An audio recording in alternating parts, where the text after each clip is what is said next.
క్షమించాలి. వాళ్ళు చేతగాని వ్యక్తులను చాలా నొచ్చుకుంటున్నారు. సరే, మీ చేతగాని కాదు నిరూపించుకోండి. కనీసం పార్లమెంట్ సమావేశాలు జరుగుతున్న ఒక వారం రోజులు జరగబోతున్నాయి. ఈ వారం రోజుల కనీసం 22 మంది ఎంపీలకి వైసీపీ నాయకత్వానికి నిజంగా చిత్తశుద్ధి ఉంటే ఏం చేయక్కర్లేదు. మీరు అరవక్కర్లా, తిమ్మక్కర్లా. నిజంగా మీకు రాష్ట్ర ప్రయోజనాలని మేము నిలబడతాం.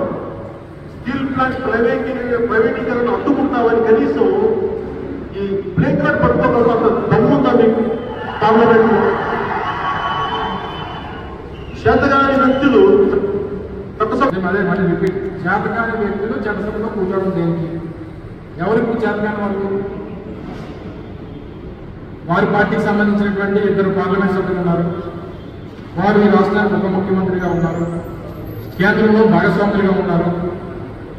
వారికి సంబంధించినటువంటి 20 మంది శాసనసభ్యులు ఉన్నారు, 2-3 ఎమ్మెల్సీలు ఉన్నారు. ఈ సంవత్సరాల కాలంలో అనేక సందర్భాల్లో పార్లమెంట్ సమావేశాలు జరిగినాయి. ఎప్పుడైనా ఒక ప్లే కార్డ్ పట్టుకోవడం చూసే పెట్టినాము. ఎవరు చేతకన్నారో ఎవరు చేతకంటారు? వారిని అడిగితేనేమో నిన్న వారి ఎగ్జిక్యూటివ్ కౌన్సిల్ మీటింగ్ అనుకుంటాం. అందులో వారు ఏం చెప్తున్నారంటే వారి దగ్గర మన కేంద్ర ప్రభుత్వం దగ్గరికి వెళ్ళి ఏది పడితే అది మాట్లాడలేము. అక్కడ అంతా వాళ్ళకి లాజిక్ ఉంటుంది. ఆ లాజిక్కి మన దగ్గర సమాధానం ఉండదు.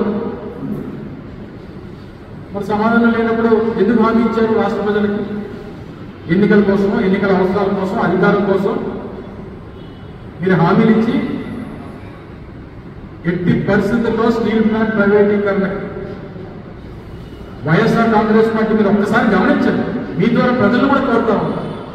2021లో జనవరి మాసంలో డిజిన్వెస్ట్మెంట్ కోసం కేంద్ర ప్రభుత్వం తీసుకున్నటువంటి నిర్ణయం నుంచి